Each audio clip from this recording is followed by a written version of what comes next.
ხო. Ну, რა არის იცით, ბიძინა ივანიშვილი შეიძლება ესე თამაშს ეწეოდეს, კობახიძე საერთოდ ცდილობს რომ პასუხისმგებლობა ნაკლებად აიღოს. ხო ის ამბობს რომ მე აი რაღაცას ვერ ვაკეთებ, იმიტომ რომ ეგერ იქ ლილუაშვილია, იქ ის არის, აქ ეს არის, ხო? ანუ ირიბად ბიძინა ივანიშვილს უკან უბრუნებს პასუხისმგებლობას, როდესაც მას პასუხი მოეთხოვება რაღაცაზე. და შესაძლოა ბიძინა ივანიშვილმა ეხლა გადაწყვიტა ეს ესე რომ ვთქვათ ერთგვარი გამბიტი გაათამაშოს, ხო? გამბიტი, აი სუსის გამბიტი შეიძლება ესე უწოდოთ, როდესაც ის აკეთებს გარკვეულ შეწირვას, შესაბამისად პასუხისმგებლობას მთლიანად კიდებს ირაკლი კობახიძეს, კობახიძე ხა თიც ვეღარ გაიშვერს, იმიტომ რომ ოხანაშვილი მისი გუნდია, მისი გუნდის წევრია და აბა ნახოთ რას იზამ, ხო? ეხლა ბიძინა ივანიშვილი ამ შემთხვევაში წაუგებელ თამაშს თამაშობს, იმიტომ რომ თუ აი ამ ვითარებაში, როდესაც კანონმდებლობა მკაცრდება და ბუნებრივია ხელისუფლება აპირებს რაღაც ისეთ ხისტ რეპრესიებს, ხო, ამ კანონმდებლობის შესაბამის, ეს ფაქტია. ხო, ამ ვითარებაში, ესე რომ ვთქვა, თუ სიტუაციის სტაბილიზაციას მოახერხებს კობახიძე საბოლოო ჯამში ბენეფიციარი, ანუ მოგებული ისევ ბიძინა რჩება, იმიტომ რომ, ნუ, ეხლა ბუნებრივია კობახიძე ძალაუფლებას ბიძინას ვერ წაართმევს საბოლოო ჯამში და თუ წარუმატებელი იქნა შესაბამისად ადგება და ამ კობახიძეს ჩარეცხავს, ხო? ისე რომ კობახიძე ვეღარ იტყვის რომ მე კი არა ეგერ ლილუაშვილი და ლილუაშვილი შენი კაცია, ხო? ამას ვერ შეუტრიალებ. ასე რომ აი ეს ბანაკი აი ბაჩიაშვილის საკითხზე რითქმა შეგიძლიათ აი რის გამო შეიძლება თქვენ ამბობთ რომ აი რამდენიმე რა გვარი შეფასება შეიძლება ჰქონდეს ხო ამ კონკრეტულ საკითხს მაგრამ ჩვენ გვახსოვს თავის დროზე ეს ორი ვარიანტია აი გვახსოვს კი რას ამბობდა ბაჩიაშვილი იგივე ის ამბობდა რომ პირველ რიგში ლილუაშვილს მოთხოვდნენ პასუხს და ასევე მასალებთან დაკავშირებით ივანიშვილის შესახებ ის ამბობდა რომ სუსი მას ეძებდა გამალებით მაგრამ მას უკვე ის გატანილი ჰქონდა ქვეყნის გარეთ და აქაც გარკვეულ წარუმატებლობაზე შეიძლება იყოს საუბარი. ეს ყველაფერი გასაგებია. ეს არის ყველაფერი, რასაც ჩვენ უყურებთ ეხლა ზედაპირზე. გასაგებია, რომ ლილუაშვილთან პრეტენზიები შეიძლება საფუძვლიანი იყო, მაგრამ ამასთანავე მე ვფიქრობ, რომ თვითონ ლილუაშვილი თვითონაც იყო დაინტერესებული, რომ ამ თანამდებობიდან წასულიყო, ხო? იმიტომ რომ ისეთ რაღაცებს აპირებენ ამ სუსის მიმართულებაზე როგორც ჩანს, ეს კანონმდებლობას რომ მივყვეთ, ხო? სადაც ესე რომ ვთქვათ, ძალიან გადაიწევს ჯერისიაც განუკითხაობაა და ძალიან გადაიწევს წითელი ხაზები.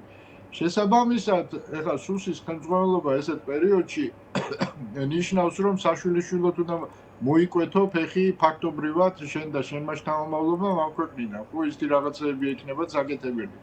და ეხლა ლილუაშვილი მაინც შედარებით ჭკვიანი კაცია, წინიყურება და მე ვფიქრობ, რომ ის სულაც არ იქნებოდა წინააღმდეგი, რომ სისტემიდან ჩამოშორდეს.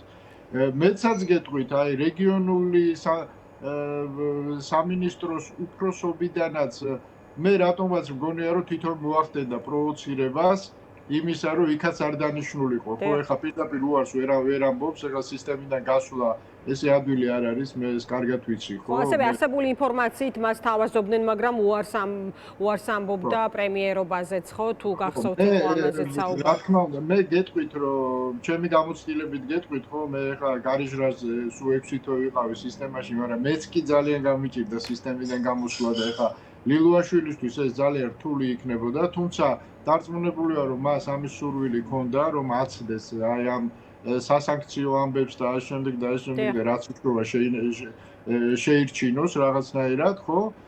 აქედან გამომდინარე, მე არ ვფიქრობ, რომ ის ეხლა შეეწირა და ძალიან გაბრაზებულია. მე ვფიქრობ, გულში ძალიანაც გახარებულია, რომ სისტემიდან გადის, ხო? ესეთ კრიტიკულ მომენტში. და რაც შეეხება ბიძინას თამაშს, ბიძინას ეს ორი ვარიანტი აქვს, ხო? თუ კობახიძე წარმატებული იქნა, ვაია, კობახიძისთვის, იმიტომ რომ წარმატებული და ძლიერი პრემიერი ბიძინას არაფერში არ ჭირდება და მილიონი მექანიზმი აქვს მისი ჩარეცხვის და ამის არაერთი ფაქტი გვინახავს, ხო? აი პიკზე წასული პრემიერების თავის კარიერის და თუ წარუმატებელი იქნება, ხელის გაშვერის საშუალებაც არ ექნება, ხო, იმიტომ რომ კადრები მისი იქნება და გასაგებია, ბატონ გია. მოხანაშვილი რომ ისი ხა ერთი კითხვა მინდა დაგისვათ, ეხა ეს ლილუაშვილის საკითხი ხო ერთი კომპონენტია, ბევრი რაღაც ხდება, ხო, აი განსაკუთრებით დღეს და ამ პერიოდის განმავლობაში თქვენ ახსენეთ ცვლილებები და ერთი მინდა გამოყვა, აი მარტო დღევანდელი ცესკოს დადგენილება რაც არის, დრიჟვაძე იქ მოხანაშვილმა დაიკავა პოსტი, იქ დრიჟვაძის საკითხით სადია ბუნდოვანია, იმიტომ რომ არ ვიცი ჩემს და Facebook-ი წავიდა ადამიანი ესეთი მნიშვნელოვანი პოსტიდან და ასე შემდეგ, მაგრამ პარალელურად, ანუ ხელისუფლება მრავალი მიმართულებით მოქმედებს, ხო? მედიის შესახებ ეს შემზღუდავი კანონი ძალაშია და წესით აქ ეხა ყველა განცხადების მოპასუხე უნდა იჯდეს თუ არა და ჩვენ საკითხს შესაბამისი კომისია იხილავს. აი ძალიან რთული ვითარება არის სამოქალაქო სექტორის მიმართულებით და ასე შემდეგ და ასე შემდეგ, ხო? იქ მოღალატეს ჩანაწერი შევიდა და კარუსელის საკითხი. აი რა ნიშნებია, რა ნიშნებს აჩვენებს ხელისუფლება? აი ამ ლოგიკაზე გესაუბრებით, ხო? ანუ ეხლა ჩვენ გვაქვს ვითარება, როდესაც საბოლოოდ უნდა გაფორმდეს ავტორიტარიზმი, ხო? როგორც ესეთი დიქტატურა. დიქტატურა და ამისთვის სამართლებრივი, საკანონმდებლო, ესე რომ ვთქვათ, ადმინისტრაციული ყველა ინსტრუმენტი ჩართული აქვს, ხო? მაგრამ ამას უნდა ეხლა ჩაბეტონება, ხო? და აი ამის ჩაბეტონების ეტაპზე და აქ რისკები ძალიან მაღალია, ან ჩააბეტონებენ, ან ვერა, ხო? ბიძინა ივანიშვილი ახდენს დისტანცირებას ამ პროცესისგან, აი ამ ესე რომ ვთქვათ, გადამწყვეტი ეტაპისგან ახდენს დისტანცირებას, მათ შორის თავის კადრებიც ნელ-ნელა გაყავს თამაშიდან, ხო? და მთლიანად კიდევს პასუხისმგებლობას კობახიძეს. ანუ ის გარკვეულ და არჩევნებისთვის სამზადისაც ავლენს ამ პროცესში, იმიტომ რომ აი ზურაბიშვილის დასკვნა ასეთია. არჩევნებს ოქტომბრამდე ისინი არაპირებენ, ეხა ეს ტყუილი ლაპარაკია, რომ ეხა რაღაცა არჩევნები იქნება ხვალდაზეგ და ემზადებენ რა, აი რაში ჭირდებათ ეს ტყუილი ესე რაღაც მოლოდინების შექმნა სულელური რა. ჩემს გაუგებარია, ისინი ამას არაპირებენ, ბუნებრივია, ხო? ხო და მე იმის თქმა მინდა, რომ ბიძინა ივანიშვილი უყურებს ამ სიტუაციას, რომ ეხა არის კრიტიკული მომენტი, ან იქით წავა პროცესი, ან აქეთ წამოვა, ის ახდენს გარკვეულ დისტანცირებას აქედან, ხო, თავისი კადრებიც გაყავს თამაშიდან და მთლიანად კიდევ ერთხელ გავიმეორებ, პასუხისმგებლობას კიდევს კობახიძეს. ამით ის იტოვებს გარკვეულ მანევრს, რომ საჭირო მომენტში თუ ცუდად წავიდა საქმე, როგორ მოიქცეს, ანუ მანევრი ექნება. შეიძლება რაღაც მომენტში გამოვიდეს და თქვას კიდევაც რომ უიო ეს ბიჭები ნახეთ თუ თურმე რა უბედურებას ატრიალებენ ამ ქვეყანაშიო და ეხა მე შევქმნი პარტიას და ოპოზიციურ 1000 სიგიჟე შეიძლება მოხდეს. ფაქტია რომ ბიძინა ივანიშვილი ახდენს ძალაუფლებაზე პასუხისმგებლობისგან დისტანცირების იმიტაციას. ლილუაშვილის გაყვანით ამ სურათიდან. ეს ჩვეულებრივი ამბავი არ არის. რა თქმა უნდა.